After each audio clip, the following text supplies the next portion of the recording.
저희가 지난 두 주를 통해서 하나님의 정의와 공의에 대해서 말씀을 나눴습니다. 이사야와 아모스 선지자들의 말을 통해서 보았는데, 그것의 핵심은 하나님께서 받으시는 모임과 예배가 있는데, 그렇지 않은 경우는 보통 안에 모여서 하는 것이 아니고 밖에서 범하는 모든 불의와 악 때문에 하나님께서 예배를 받으셔야 한다라고 했고, 그 모든 불의와 또 악의 배경에는 우상숭배, 참다운 예배가 아닌 우상숭배가 있다는 것을 우리가 들었습니다. 자, 그렇게 말씀을 들은 다음의 상황은 무엇일까요? 정의를 물같이 공의를 강같이 흐르게 하라는 말씀을 들은, 그리고 진실한 예배를 드리라는 말씀을 들은 그 다음의 상황은 어떤 것일까요? 이스라엘 역사에는 길게 있지만 우리가 가진 것으로는 신약 성경에서 만날 수가 있습니다. 특별히 복음서에서 기록하고 있는 내용에서 우리가 그 상황을 만날 수가 있는데, 오늘 함께 지금 봉독한 읽은 말씀을 통해서 그 부분을 볼 수 있습니다. 오늘 본문의 시작은 내가 율법이나 선지자를 폐하러 온 줄로 생각하지 말라. 폐하러 온 것이 아니요 완전하게 함이라 라는 말씀으로 시작하고요.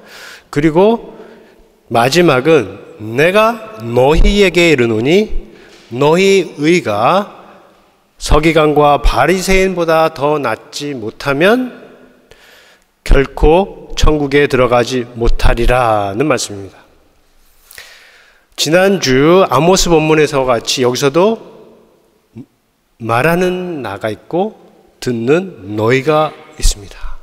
그런데 오늘 말씀에서 이 나는 이스라엘의 하나님 여호와가 아니라 예수 그리스도입니다.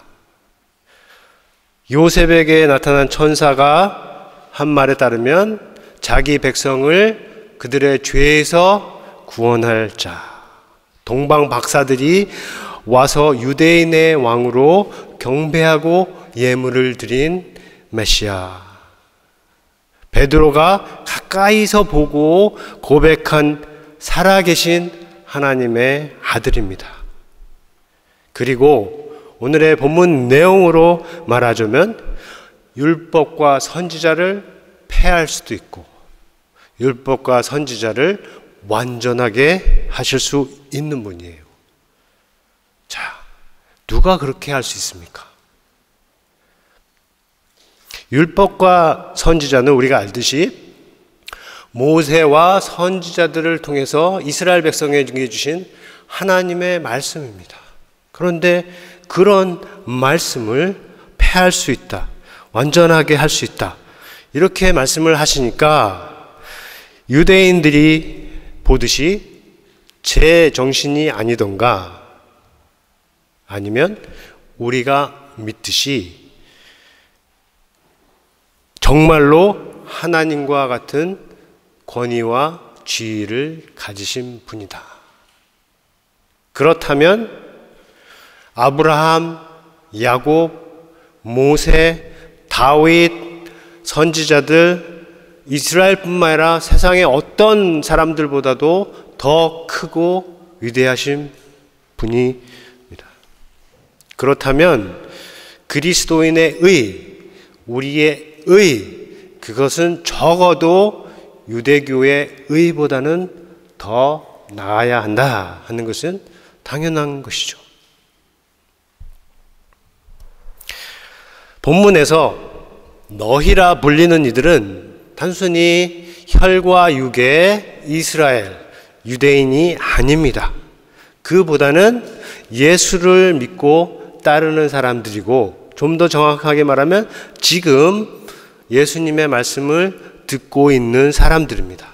그런 면에서 우리가 그리스도인이다, 교회라 할 수 있지만, 지금 이 사람들이 마태복음에서 어떻게 소개되고 있는지 잘 따라갈 필요가 있어요. 본문을 바로 앞에 보면 13절에서 16절이죠. 그들은 세상의 소금이요 그들은 세상의 빛입니다. 세상에서 착한 행실을 보여줄 사람들이고, 그리고 그것을 본 사람들이 하늘에 계신 아버지께 영광을 돌리게 할 사람들이에요. 그보다 앞선 말씀에 따르면 예수로 말미암아서, 예수 믿는 것 때문에, 예수 따르는 것 때문에 욕먹고 박해받고 대적받고 온갖 나쁜 말을 듣는 사람들입니다. 반대로 말하면 자기가 가진 신앙 때문에, 자기가 가진 신념 때문에 다른 사람들을 욕하고 박해하고 대적하고 온갖 악한 말을 하는 그런 사람들이 아니라는 겁니다. 오히려 더 앞에서 말씀에서 나타난 것처럼 심령이 가난하고 애통하고 온유하고 의를 구하고 긍휼히 여기며 마음이 청결하고 화목해 하는 사람들임에 가깝습니다. 지금은 교회도 역사가 오래되었고 또 제도화된 측면이 있지만, 우리가 예수님께서 부르시고 말씀하시고 세우신 교회가 무엇인지 알고 싶을 때, 생각하고 싶을 때 항상 기억해야 할 사람들로서 너희다 하는 겁니다. 여러분도 한번 깊이 생각해 볼 수 있기를 바랍니다. 오늘 예수님께서 나타나셔서 부르시고 말씀하시고 세우시기 원하는 사람들이 지금 말씀을 듣는 너희다 하는 것이에요. 예수님께서 그 사람들에게, 너희에게 이르시기를 자기 자신은 율법을 폐하러 온 것이 아니고 완전하게 하려 오셨다고 하십니다.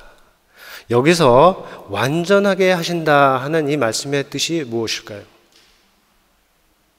그 말씀의 뜻은 율법과 선지서, 곧 구약 성경에 기록된 그 말 그대로 철저히 지키게 하시겠다 하는 뜻이 아닙니다.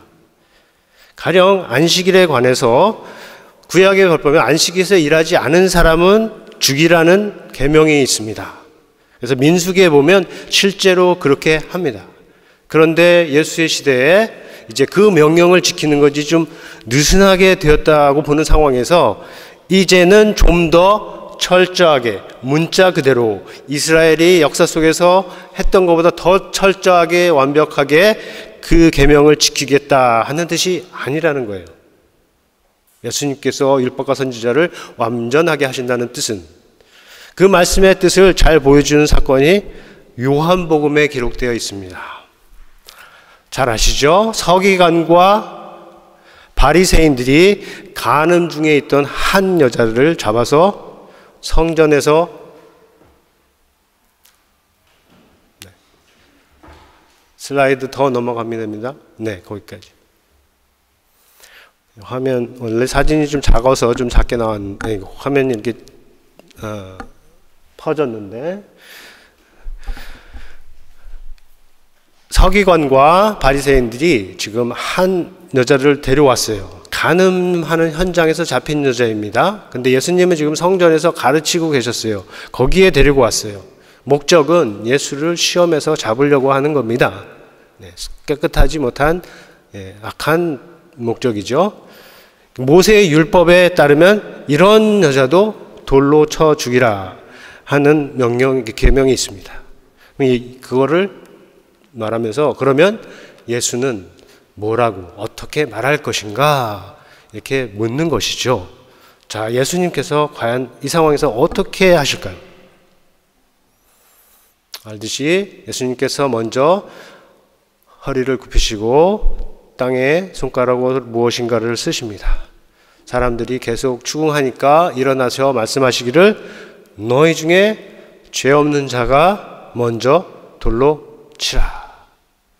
이렇게 말씀하시고 다시 엎드려서 땅에 손가락으로 무엇을 쓰십니다. 그러자 사람들이 하나씩 하나씩 자리를 떱니다. 성경이 말하기를 양심의 가책을 느껴서, 다른 말로 하면 모두 다 자신은 죄인이라는 것을 알았다는 거죠. 어른에서부터 아이까지 모여 있었다고 합니다. 다 떠나고 이제 마지막으로는 예수와 여자만 남았습니다. 예수께서 일어나셔서 여자를 보고 말씀을 하십니다. 너를 고소하던 자들이 어디 있느냐? 너를 정죄한 자가 없느냐? 라고 물으십니다. 여자가 대답하니 없다가 없다라고 대답합니다. 이에 예수께서 나도 너를 정죄하지 않으니 가서 다시는 죄를 짓지 말라. 자, 어떻게 됐을까요? 그 다음에 이 여자가 다시 가서 죄를 범했을까요? 가서 다시 죄를 범했을까요? 아니면 예수님 말씀 따라서 다시는 죄를 범하지 않는 인생을 살았을까요? 궁금할 수 있지만 이 질문에 대해서 성경이 주는 답은 없습니다. 다른 부분에 많은 것처럼. 성경적으로 우리가 생각할 수 있는 것은 예수님께서 율법과 선지자를 완전하게 하신다 하는 뜻을 이 말씀에 비추어서 생각해 볼 수 있다는 겁니다. 이 사건이 보여주는 바 예수님께서 말씀하신 완전하게 하신다 하는 그 뜻은 하나님께서 율법과 선지자를 주실 때 가지셨던 그 뜻을 제대로 알고 그것을 온전하게 이룬다 하는 것이죠.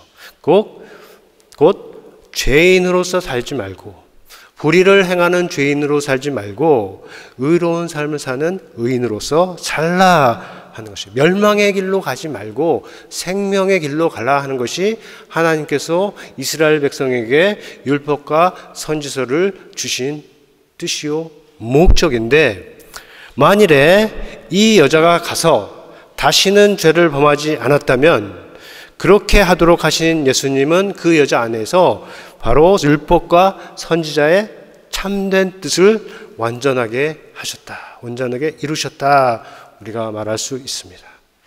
설령 그가 가서 다시 죄를 범했다고 하더라도 예수님의 뜻에는 변함이 없다라고 우리가 말할 수가 있습니다. 자, 예수님께서 보실 때 바리새인과 서기관들에게도 의가 있습니다. 의가 없거나 불의가 있는 것보다는 좋은 거죠. 의가 여기 있어요. 그것은 의가 전혀 없는 것보다, 아니면 불의가 많은 것보다는 더 좋은 상황입니다. 그런데 그들의 의에 문제가 있습니다. 예수님께서 보실 때 그들이 가진 의는 첫째로 형식적이고, 그리고 외식적이고, 그리고 장식적이다 라고 말할 수 있어요. 형식적이라고 말하는 것은 그들은 살인하지 말라, 간음하지 말라 하는 명령을 지켜요. 하지만 그것으로 끝입니다. 그래서 실제로 사람을 죽이지는 않지만 사람을 죽이는 것과 같은 말과 행동을 할 수도 있어요. 실제로는 간음을 하지는 않지만 이 마음과 생각으로는 수없이 그렇게 할 수도 있다 하는 겁니다. 또 외식적이라고 하는 것은 가난하고 궁핍한 사람을 돕는, 구제를 하는 데 있어서 정의와 공의의 내용이라고 하는 그 일을 하는 데 있어서, 아니면 기도와 금식을 하는 데 있어서, 또 종교적인 측면에 있어서 자기들이 하는 모든 것이 사람들에게 보이려고, 칭찬 듣고자, 영광을 받고자 한다 하는 것입니다. 그래서 외식적이다. 그 모든 것이 결국 하나님의 인정을 받고, 그리고 사람들에게서 높임을 받고자 하는 것이기 때문에 장식적이다 라고 하는 거예요. 지금 예수님께서 말씀하시는 바리새인과 서기관들의 의가 그런 종류라 하는 것입니다. 그래서 예수님께서 말씀하시는 그들의 것보다 더 나은 의, 그것의 한 의미는 비형식적이고 외식적이지 않고 장식적이지 않다 할 수 있어요. 그 의미는 뭐냐면 구제하든 기도하든 금식을 하든 하나님께서 원하시는 무엇을 하든 사람들을 보게 보여주기 위해서, 또 자랑하기 위해서, 나를 높이기 위해서, 영광을 얻기 위해서 하는 것이 아니라, 긍정적으로 말하자면 하나님 앞에서 진실하게 하고 사람들 앞에서 은밀하게 행하는 것이, 사람들 눈에 보이지는 않지만, 우리의 눈에 보이지는 않지만 은밀한 중에 보시는 하늘의 아버지가 아시고 인정하시고 칭찬하시는 의예요. 그에게 영광을 돌리는 의입니다. 또 다른 의미는 의인이 되기 위해서 의를 행하는 것과 의인이기 때문에 의를 행하는 그 차이에서 찾아볼 수가 있어요. 다른 말로 하면 지금 서기관과 바리새인들의 의를 의인이 되기 위해서 행하는 의라고 한다면, 지금 말씀하신 너희의 의는 의인이기 때문에 행하는 의라 하는 것입니다. 분명 두 번째가 첫 번째보다 더 나은 의입니다. 그러나 좀 설명이 필요해요. 성경이 하나님에 대해서 또 사람에 대해서 의를 말하는데, 그때 말하는 의에는 두 측면이 있습니다. 하나는 존재, 다른 하나는 행위. 이 존재, 행위라는 말이 좀 어렵게 들 수 있는데, 존재는 다른 말이 아니고 그냥 쉽게 이해하면 아브라함, 그리고 아브라함의 행위, 이렇게 이해를 하시면 돼요. 이게 하나님의 세계는, 하나님의 경우에는 이 존재와 행위에 일치가 있습니다.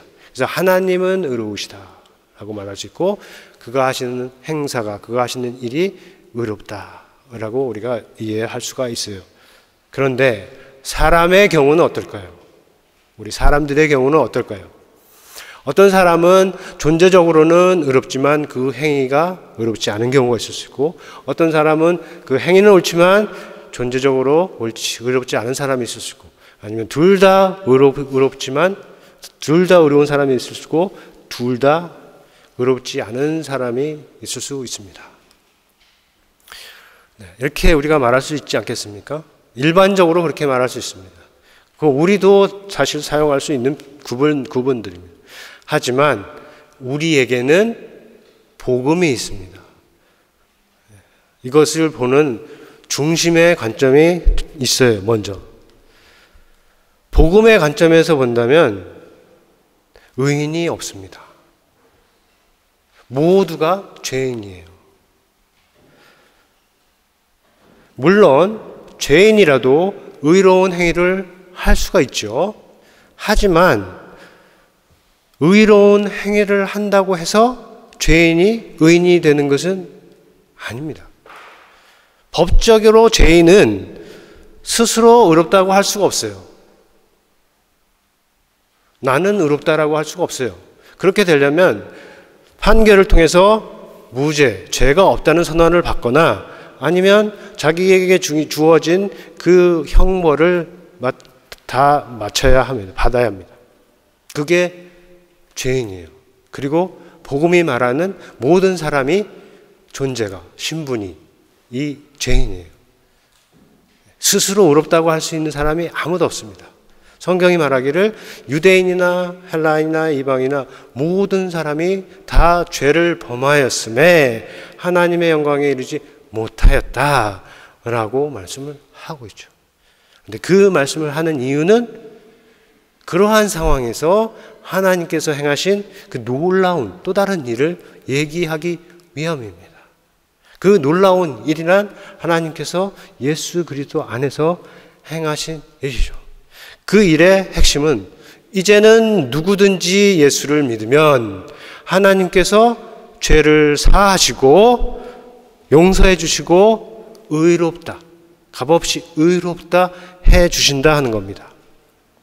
이제는 하나님께서 사람을 보실 때 의의 기준으로 삼는 것이 각 사람의 행위가 아니고 예수 그리스도와 그가 행하신 대속의 역사, 그가 행하신 일이라 하는 것입니다. 그래서 하나님께서 우리를 보실 때 그냥 우리만 보시는 게 아니고 그의 아들, 십자가에서 피를 흘리신 그의 아들을 통해서 우리를 보신다 하는 것이죠.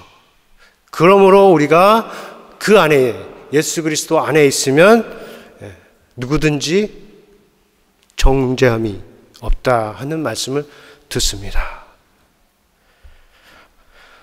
예수 그리스도는 하나님 아버지께서 인정하시고 그리고 그를 믿는 자들에게 적용해 주시는 하나님의 의이기 때문이에요. 이게 의의 세상, 정의와 공의의 세상에서 엄청난 선언입니다. 그렇지 않습니까? 그렇다고 하더라도 우리의 행위가 하나님께 중요하지 않은 것이 아니다 하는 것을 우리가 기억을 해야 합니다. 하나님에게 아까 말씀드린 존재와 행위의 일치가 있듯이 하나님께로부터 의롭다 하심을 받은 사람에게도 존재와 행위의 일치가 있어야 하는 것이에요. 나무와 열매 사이에 일치가 있죠. 그런 것처럼 이 그리스도인의 존재와 그의 행위 사이에도 일치가 있어야 하는 것이에요. 그런데 무엇입니까? 존재적으로 우리가 죄인으로서 의인이 될 수 없다고 했어요. 이거는 하나님만 하실 수 있는 건데 하나님께서 예수 그리스도 안에서 해 주셨습니다. 예수를 믿는 자들을 의롭다 해 주셨어요. 그러나 그 의롭게 된 자로서 의로운 행위, 의의 열매를 맺는 것에는 각 사람이 참여할 몫이 있는 겁니다. 여러분은 예수를 믿음으로써 하나님께서 다 의롭다고 해주셨어요. 혹시라도 소 안에 죄책감을 느끼거나 나는 하나님 앞에서 의롭지 못하다거나 나는 정말 죄인이라고 생각하고 계신다면 건강한 의미에서 생각한다면 괜찮지만 건강하지 못한 예수 그리스도의 복음에 반하는 뜻으로서 그렇게 아직도 생각한다면 오늘 주시는 말씀을 잘 받아서 정말 하나님께서 예수 그리스도 안에서 나를 용서하시고 의롭게 해 주셨구나 하는 그것을 정말 믿음으로 받아들이시기를 바랍니다. 그래서 여러분을 잡고 있는 모든 죄책감, 모든 잘못에서 해방되고 벗어날 수 있기를 바랍니다. 그래서 오늘이 그렇게 사는 첫 출발점이 될 수 있기를 바랍니다. 그런데 그 다음에 우리가 할 것이 있다는 거죠. 물론 여기서도 혼자 하는 게 아니에요. 의롭게 되는 것도 내가 한 것이 아니지만 또 의로운 삶을 사는 것도 내 혼자 하는 것이 아닙니다. 예수 그리스도께서 의로운 아버지의 아들로서 의로운 행위를 하신 것이요. 의로우신 아버지 안에서 의로운 행위를 하신 것처럼 우리 예수를 믿는 각 사람도 의로우신 주님, 의로우신 아들 안에서 성령의 인도하심과 성령의 도우심을 받아서 의로운 행위를 할 수 있는 거예요. 거기에 우리가 해야 할 것이 있습니다. 거기에 우리 각 사람이 해야 할 것이 있는 거죠. 하나님의 의를 확실하게 보여주신 그 예수를 믿고 그 안에 들어가고 그리고 그 안에 머물면서 그가 행하신 길로 행하는 것이에요. 거기에 바로 서기관과 바리새인의 의보다 더 나은 의를 위한 길이 있습니다. 우리가 서기관, 바리새인들 아니면 자기가 의롭다고 하는 사람들을 바라보지 않아도 그들의 의보다 더 나은 의를 행할 수 있는 길이 거기에 있다는 거예요. 어디에? 예수 안에.